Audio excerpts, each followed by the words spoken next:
So, the translations are out for My Hero Academia manga chapter 345, and let me just say this, the hero's plan is coming together.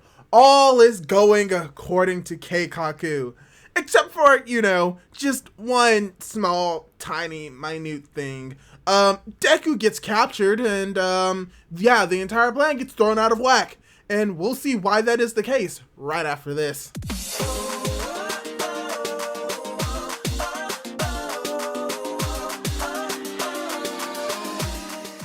Hey guys, how's it going? It is your boy, Manga Man Drew, and I'm here to do my manga review for My Hero Academia, manga chapter 345, titled Division. Oh yeah, Division. I haven't really done that in a while. I think I could still do long division, I think. Like, 3 divided by 3 is 1. Yep, there it is. That's division for you, and that's actually relevant because in this chapter, we get to see 3 major locations for where the major battles in this fight is going to commence, as well as we get to see the potential matchups for those specific characters. And weirdly enough, one of these characters is not where they belong. You can probably guess who, because it's always Deku. But overall, from what we see in this chapter, this is once again, weirdly enough, a setup chapter for what is to come, but more specifically setting up for the fight, as we got to see a lot of just cool double page spreads in this chapter, and we get to see a lot of the matchups. So let's dive right into the review and see how Deku somehow screwed up the entire plan of the heroes from the beginning. So to start off, we're actually starting the chapter inside one of the dorms where we actually get to see Toga begging, or if anything, ordering the people inside of the dorms to break out. And for what we see within the next few pages, we do see some of the villains are able to break out of the domes in time and are attempting to attack the heroes, but this is all going according to the heroes' plans or something that they predicted.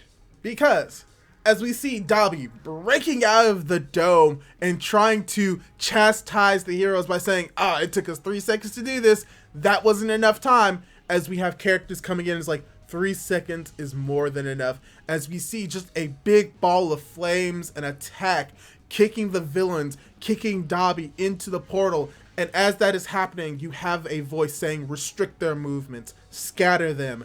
Deku sees the moment. As we cut over to Monoma, as the lines finish off, as in order to fully separate you, you had to get sucked into the warp gates at the same time. And as Monoma is laughing his own heart out, we see that the plan is coming together, that they were capable of separating all of the villains and pushing them into their respective portals, and that even though some of the heroes and some of the villains are left over, as we see in the next page, most of them go through the portals and their plan comes into fruition.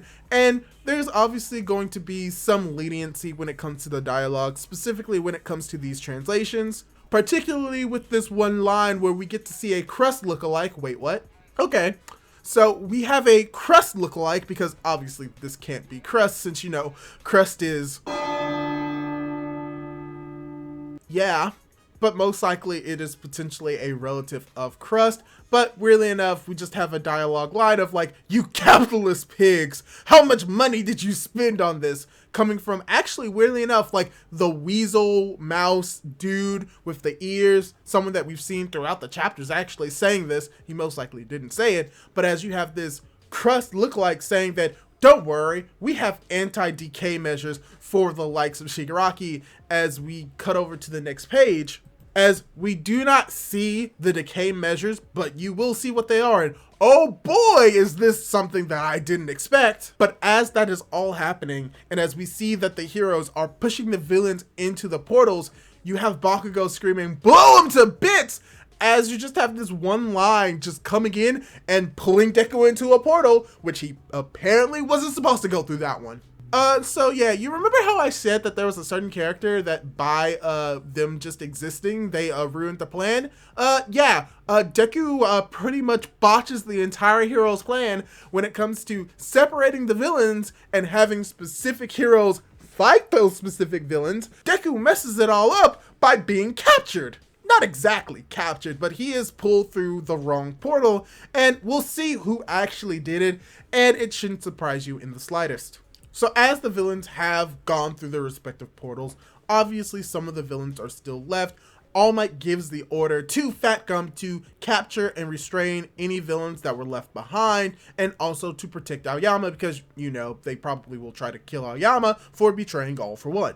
And as he says this, Mona is told to regroup with Aizawa, most likely building up the idea that he is possibly going to get erasure. Maybe. We just have to wait and see. But now we probably get to the most exciting parts of this chapter, the matchups between the villains and the heroes, as we get to see the first villain separated, which is All for One, as we see Hawks going in for the kill and failing miserably. He is unable to cut through All for One's mask, and apparently that could be due to the fact that his feathers aren't fully recovered, but he's actually using katanas?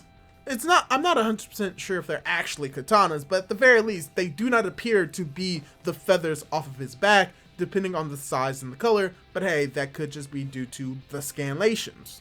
And then you just have Endeavor explaining what is going on right now, which is pretty much that they know that his goop quirk can only work in short distances, and that it is weaker than Kurogiri's, and that this is all happening because of All for One's hubris, and that they've made sure to fortify the UA barrier to take that into account. And we'll see how they fortified the UA barrier. And let me just say, they fortified it. But as you have Endeavor speaking, you also have All for One being a cocky little twat, or as I would like to call him, a douche nugget, as he also begins to explain that, oh, you captured us, you separated us, oh, that's so great, but do you think that you could actually win by separating us? I mean, the heroes are short in numbers, and really, Endeavor, how cruel of a father are you? You're having your own children fight each other while you're here fighting me? That doesn't seem like a good fatherly thing to do. Why would you allow your youngest child and your oldest child to fight each other to the death? Shame on you, Endeavor. And I'm thinking about this and thinking to myself, All for One, you have no right to speak. You are literally transforming your own adoptive son into a second version of yourself by taking over his body. You're a pot, Endeavor's a kettle, and you're both black. So shut up. But yes, that ties into the next page where we get to see that Endeavor did allow for Shoto to go up against Dabi, as we get to see a better look at Dabi's body and how it's mostly covered in 3rd or 4th degree burns. So from what we see, we get to see that Endeavor and Hawks are going to go up against All for One, while you have Shoto going up against his older brother, Dabi, aka Toya. But we probably get to the most shocking revelation of this entire chapter, and it's that UA is flying in the air. You know what? This actually makes a lot of sense, because this is where Shigaraki is sent, and you know, you can't have the character that can literally decay an entire battlefield on a literal battlefield, and this is a very interesting way of doing it. From what we see, specifically UA is in the sky. We have no indication of whether or not the civilians are there, but most likely they aren't. We see that there are floating platforms, which makes sense because it means that even if, like, let's just say that Shigaraki is able to destroy this entire base, they still have platforms that they can stand on that won't be affected by decay. But also, we did get set up for this potentially, because for what we see with what is actually having UA in the air, really enough, reference to Sky High, but most likely the plates that it's made of are the plates that they've made specifically against decay as the alert system to when decay is activated that would send the specific civilians away from the battle. So most likely this is a secondary mechanism that is in place, and most likely the civilians have been sent away because most likely UA is floating above the area it was supposed to be. Or they evacuated prior and the entirety of UA is just in the air. Either way, Shigaraki is not going to be able to decay the entirety of the battlefield, but there's still the one issue. Deku was supposed to be here alongside Bakugo, but now we're going to have Shigaraki versus Bakugo and Best Jeanist as Deku is MIA. But not for long, as we get to the end of the chapter, where it is revealed that the person that captured Deku and brought him to the wrong location was Toga. And weirdly enough, Tsuyu and Uraraka are in this area, so you know what that means. this is going to be thematically relevant to the characters of Deku, Uraraka, and Toga, and we're going to get their interactions sooner rather than later. So yeah, this is pretty much how the chapter ends, with Deku coming to terms, or coming to confront Toga, you know, not with his own will, as he comes to realize that danger sentence didn't come off, and that this is going to be a different situation and a different fight than he's used to. So overall, for the most part, what this chapter was once again set up with a few action pieces sprinkled in. The setup was the separation of the villains, showing that their plan is complete, and this also ties into an idea that I had, that the plan that the heroes were going to have is going to be a complete success or a halfway success, and from what it seems to be occurring, it is halfway.